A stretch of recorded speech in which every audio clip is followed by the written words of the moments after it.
उन बड़े संतों के साथ में जो यह सरकार का खेल चल रहा है, यह मुझे लगता है हिंदुत्व के वोटों का खेल चल रहा है कि उसमें दोषी किसी को बनाया जाए और उसका जो फायदा है वो कोई और ले। यानी बापूजी को रिहा कर दो, नहीं तो जो अन्याय तुम कर रहे हो, जो अधर्म तुम कर रहे हो, उसमें जलकर राख हो जाओगे। अधर्मियों का धर्म की जय होती है, अधर्मियों का विनाश होता है, यही हमारा नारा है। और ये सब खाक में मिल जाएंगे। ये न्याय नहीं चल रहा। आप सोचते सुप्रीम कोर्ट के जज न्याय कर रहे हैं, यहाँ तो अन्याय चल रहा है इनका। ये तो अन्याय कर रहे हैं, अन्याय के खिलाफ कुछ दूसरा नहीं कर रहे हैं ना। ये किसी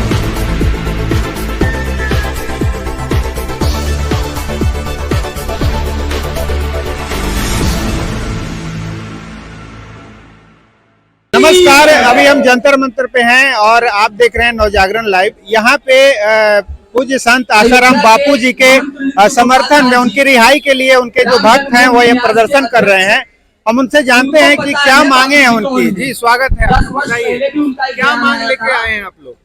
ऐसा है, हम मांग यही लेकर के आए हैं कि जो भी जो है इस समय बापूजी का जो स्वास्थ्य है, वो स्वास्थ्य खराब होने के कारण जो बापूजी को मेदांता जैसे हॉस्पिटल में ट्रांसफर करने की या एलोपैथिक दवाइयों का उन्हें जबरदस्ती खिलाने या देने का जो ये षड्यंत्र चल रहा है बापूजी को मारने का, तो मुझे लगता है कि बापूजी का कहना है कि मैं आयुर्वेद ट्रीटमेंट ही कराना चाहता हूँ। एलोपैथिक में जो है मेरा कोई विश्वास नहीं है। और मेदांता जैसे जो है हॉस्पिटल में जहां मरीज जाता तो है लेकिन वापस नहीं आता है, ऐसे हॉस्पिटलों के लिए बापूजी ने स्वयं विरोध किया है न जाने का। तो बापूजी की भावनाओं का जो है सरकार को और कोर्ट को जो है कद्र करना चाहिए और बापूजी जो चाह रहे हैं अपने स्वास्थ्य के लिए ट्रीटमेंट, वही उन्हें देना चाहिए। बस ये कहने के लिए और उनकी रिहाई की जो है मांग को लेकर के हम सब लोग जो है बापूजी के भक्तों और साधुकों के बीच में यहाँ हम भी आए हैं और अपनी बात जो है कह रहे हैं। आशाराम के साथ अन्याय हो रहा है?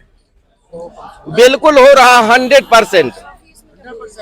क्योंकि अब तो जो है ये कहना तो जो है रह ही नहीं गया कि अन्याय नहीं हो रहा, अब तो सरासर अन्याय दिख रहा है। अच्छा, जो वर्तमान सरकार है वो हिंदू सपोर्टर है, जो धर्म की बात कर रही है, राम राज की बात कर रही है, लेकिन संतों पे ऐसे क्यों वो रुख अपना रही है?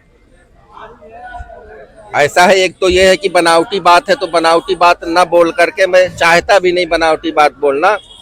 कुछ हिंदुओं के उन बड़े संतों के साथ में जो यह सरकार का खेल चल रहा है, यह मुझे लगता है हिंदुत्व के वोटों का खेल चल रहा है कि उसमें दोषी किसी को बनाया जाए और उसका जो फायदा है वो कोई और ले।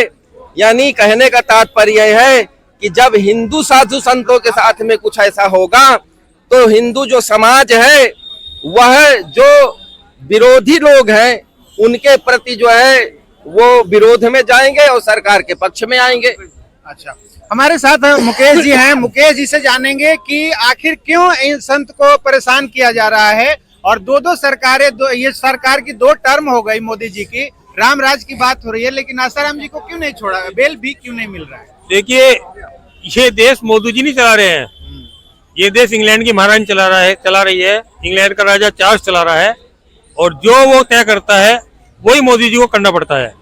जब देश को आज़ादी मिली, मैंने भारतीय स्वतंत्रता अधिनियम 1947 पढ़ा पूरा। उसमें लिखा हुआ है कि जो न्यायाधीश हैं और जो नौकरशाह हैं वो योग्य तो रहेंगे। और आप देखिए कि देश आज़ाद है किंतु नौकरशाह में किनकी भर्ती होती है? अंग्रेजी मीडियम के लोगों की, हिंदी वाले 2%। जज कौन बनते हैं? जो अंग्रेजी के तलवे चाटते हैं, कॉन्वेंट में पढ़ते हैं। ये आज़ादी नहीं है, ये खिलवाड़ चल रहा है। और अब आजादी आएगी। जो हमारे बापूजी जेल में बैठे हुए हैं वो इस देश को सच्ची आजादी दिलवाने के लिए तपस्या कर रहे हैं। मैं भी एक तांत्रिक क्रिया में लिप्त था, वो मेरी 2 दिन पहले मेरी वो तांत्रिक क्रिया पूर्ण हो गई है। अब इन अंग्रेजी न्याय व्यवस्था का, अंग्रेजी शिक्षा प्रणाली का, अंग्रेजी चिकित्सा प्रणाली का बेड़ा गर्क मुझे करना है।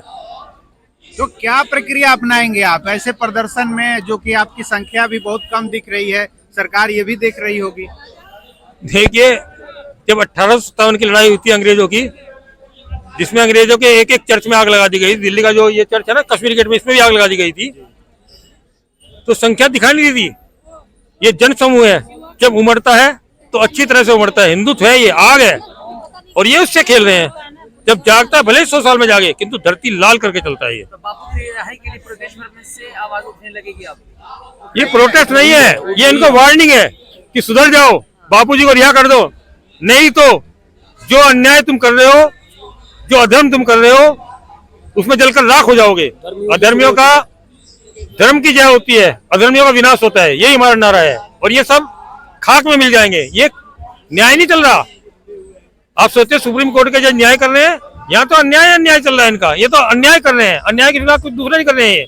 ना ये किसी संविधान को मानते हैं, ना ये किसी कानून को मानते हैं। इनकी जो नियुक्ति होती है उसमें संविधान का अनुच्छेद 124(2) है, उसका पालन नहीं करते हैं। ये कॉलेजियम का कई संविधान में कोई उल्लेख नहीं है, किंतु क्योंकि ये चाहता है एक नक्सलवादी जज आता है, एक देशद्रोही जज आता है, एक ईसाइयों का मिशन जो जज आता है, वो दूसरे का हाथ पकड़ के चला जाता है।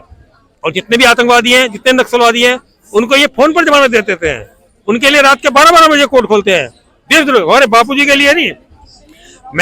मेरे खिलाफ एक अपराध में 4 मुकदमे दिए। हिंदुस्तान का कानून कहता है, मूल अधिकार कानून 20(2) कहता है कि किसी व्यक्ति को एक अपराध के लिए एक से अधिक बार अभियोजित और दंडित किया जाएगा, किंतु मेरे पर 4 मुकदमे ले। इसको चंचूर को पता है, किंतु सुनते नहीं है। सारे जजों को पता है, क्योंकि मेरे मोबाइल से एक संदेश गया था जगन्नाथ रथ यात्रा मामले में कि सुप्रीम कोर्ट के जिस चीफ जस्टिस शरद अरविंद बोबड़े ने भगवान जगन्नाथ की रथ यात्रा पर रोक लगाई, उसके घर पर उसको जूते मारने चल रहा है। ये बहुत डरपोक हैं, जूते मारने गए नहीं, जूता मारा नहीं गया, और ये घर में घुस गए। इन्होंने अगले दिन उसी दिन ही रात के 12 बजे संदेश गया, और दिन के दोपहर में 12 बजे इन्होंने रथ यात्रा की अनुमति दे दी। बापूजी के साधकों को जोधपुर की तरफ से नहीं देखना है, इनको बापूजी को रिहा करने के लिए देखना है। भगवान राम ने कभी नहीं कहा, आज्ञा दी थी, या हनुमान जी ने पूछा था मैं लंका में आग लगाने जा रहा हूँ, वो लंका में आग लगाने जाए। और ये सब पाप की लंका है, इसमें आग लगाना जरूरी हो। चलते चलते आप जो उनके जो 7 करोड़ भक्त हैं भारत में, उनसे आप क्या संदेश देना चाहेंगे? मैं एक ही संदेश कहता हूँ कि दिल्ली आ जाओ, और दिल्ली के 7 करोड़ भक्त दिल्ली आ जाओ। तुम पेशाब भी करोगे ना, ये सब बह जाएंगे। 7 करोड़ का पेशाब भी होगा, फिर बह जाएंगे। इनमें कोई ताकत नहीं है। दिल्ली की सड़कों पर हरिओम का जप करो बस।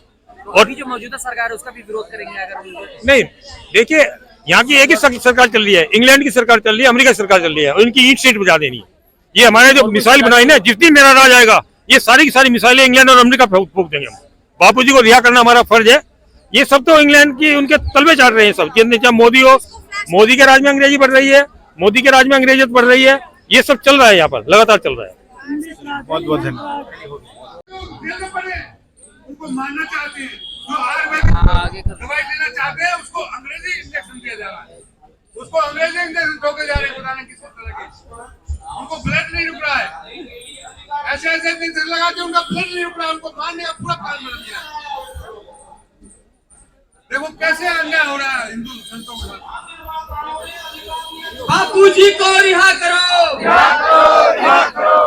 पुलिस महकमा है, जो भी सरकार के महकमे हैं, उन महकमों को जो है, अगर उनकी जांच नहीं पूरी हुई है, तो अभी 11 साल में एक छोटी सी जांच अगर नहीं पूरी हुई है, तो मुझे लगता है कि इस देश में न्याय की उम्मीद करना ही सबसे बड़ी गलती होगी।